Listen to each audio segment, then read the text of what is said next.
Late one evening, Ananya, a young software engineer, sat alone in her tiny apartment, overwhelmed by work pressures and life's disappointments. Deadlines loomed, her ideas were constantly rejected, and she felt stuck in a cycle of failure. The room was silent, save for the occasional creak of furniture. She glanced at the bookshelf across the room, planning to tidy it up as a distraction. But something odd caught her eye. A shadow moved, though there was no one else in the room. Ananya froze. Slowly, she walked to the shelf and noticed an old book she didn't recognize, resting at the edge as if placed deliberately. When she picked it up, a cold breeze swept through the room. The lights flickered, and she heard a faint whisper. What are you afraid of? Terrified, she dropped the book. The room returned to normal, but her heart pounded. Gathering her courage, she opened the book. Its pages were blank except for one. Your fear is mine now. Speak it or face it. A shiver ran down her spine. She tried to convince herself it was a prank or her imagination playing tricks. Still, she whispered, I'm afraid of failing, of never being enough. Suddenly, the room went dark. A chilling voice echoed. Then let's see what failure feels like.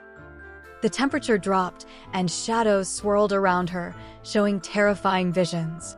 She saw herself being humiliated at work, her colleagues laughing at her boss firing her, and her dreams crumbling. She screamed, shutting her eyes, but the voice wouldn't stop. Open your eyes. When she did, she was standing in her office, but everything was distorted. It wasn't her real workplace, it was a twisted version of it. Her coworkers had hollow faces, and they whispered words of doubt and mockery. Is this how you see yourself? Stop, Ananya shouted, tears streaming down her face. Why are you doing this? I am the fear you've been running from. Face me and I will leave. Summoning every ounce of courage, Ananya spoke through her trembling voice.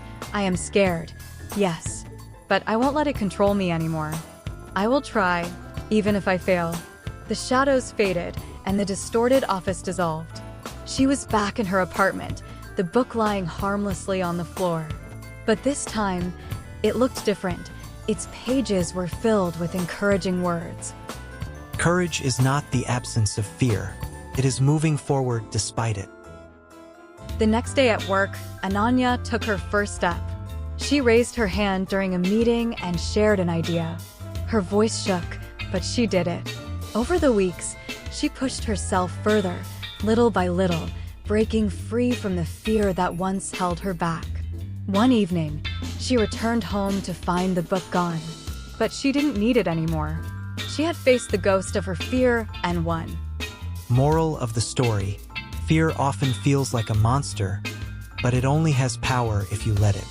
Face it and you'll discover your strength. Your fear isn't the end. It's the beginning of something new. If this story touched you, like, share, and follow PSP Stories for more inspiring tales with a twist.